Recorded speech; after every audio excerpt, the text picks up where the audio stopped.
Bienvenidos a la guía de Derecho Penal. En este video vamos a ver cómo actúa el derecho penal como mecanismo de control social. Comenzamos. Para empezar nos vamos a preguntar qué es el control social. Definimos el control social como el conjunto de herramientas y de valores que tienen como propósito mantener el orden establecido en un determinado conjunto social.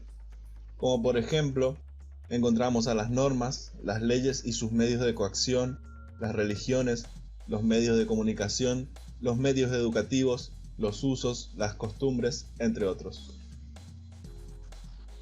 Vamos a ver qué características tienen los mecanismos de control social. Características temporales del control social.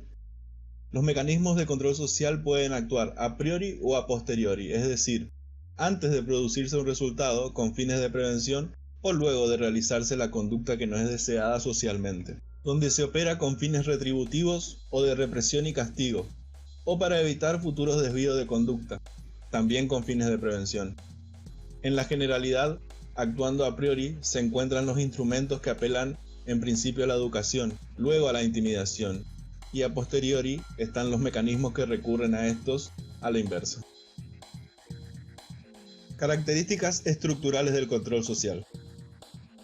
Es estructuralmente de carácter informal cuando no está regulado por procedimientos específicos, llámese estatutos, leyes, organigramas, etc.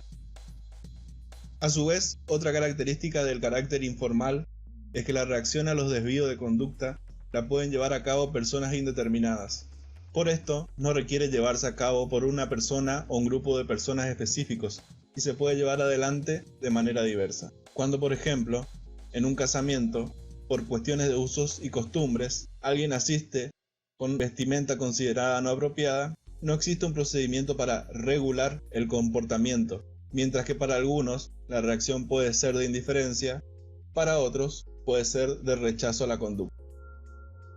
El carácter formal, en cambio, tiene características contrapuestas.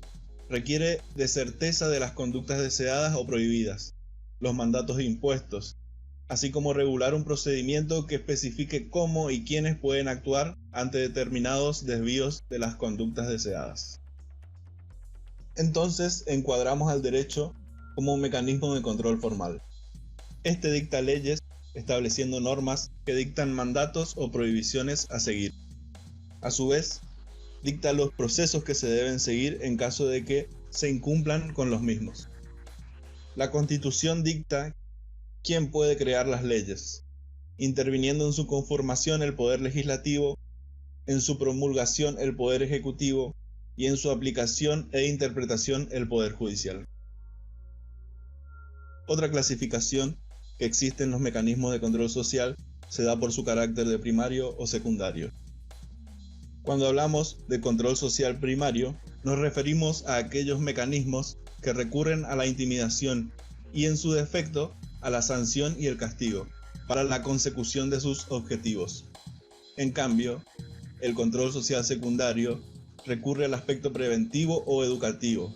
Es aquel que pretende que la sociedad comprenda e internalice sus normas, con el propósito de evitar la realización de las conductas que no son deseadas.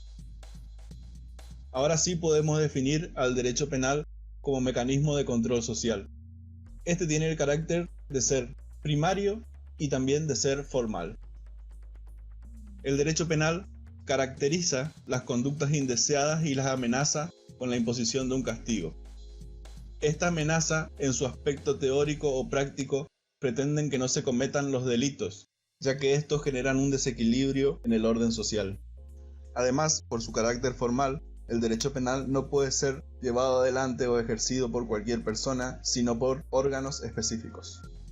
Entonces, ¿quiénes pueden llevar adelante el derecho penal? Este es llevado a cabo por distintas agencias o corporaciones. En principio, las leyes son creadas por el Poder Legislativo, son promulgadas por el Poder Ejecutivo. La interpretación y aplicación de las mismas solo puede llevarse a cabo por el Poder Judicial. En su carácter procedimental, acuden organismos prejudiciales y posjudiciales. Entre los primeros encontramos a la policía, agentes de tránsito, inspectores, entre otros. Y entre las segundas, a los fiscales, jueces de instrucción, tribunales, penitenciarios, etc. ¿Qué características le son propias al derecho penal que lo distinguen de las otras ramas del derecho? El derecho penal es conocido como el derecho de última ratio. Se dice que es la última instancia a la que debe acudir un Estado para solucionar conflictos. Esto es por la gravedad que implica a las libertades individuales la imposición de una pena. Aunque a decir verdad, en la actualidad, por el conjunto excesivo de leyes, este principio se ve vulnerado y se recurre de manera progresiva y al alza, buscando en el derecho penal la protección de los bienes jurídicos que no se ven resguardados por las supuestas instancias previas que existen o que debieran existir en el derecho. La pena es la característica definitiva. La pena es lo que diferencia al derecho penal definitivamente de las otras ramas, pero no en su carácter cuantitativo, puesto que pueden existir sanciones que agravan de manera más contundente al autor de un ilícito. Por ejemplo, multas de carácter muy elevado. La característica definitiva es entonces cualitativa. Las cualidades que tiene la pena son que tiene una carga estigmatizante y de dolor que las otras sanciones no poseen. Como segundo aspecto, que el delito no es tolerado en la sociedad, genera un rechazo general que otros desvíos de conducta no contienen. Y por último, como característica definitiva, según la mayoría de la doctrina, encontramos en el fin de la pena su rasgo más esencial. El fin principal de la pena es de prevención, es decir, de evitar la consumación de delitos, mientras que las otras sanciones tienen como fin principal la reparación de las cosas al estado anterior del momento de realizarse la vulneración a un derecho. Con esto finalizamos este video, nos vemos en la próxima. Saludos.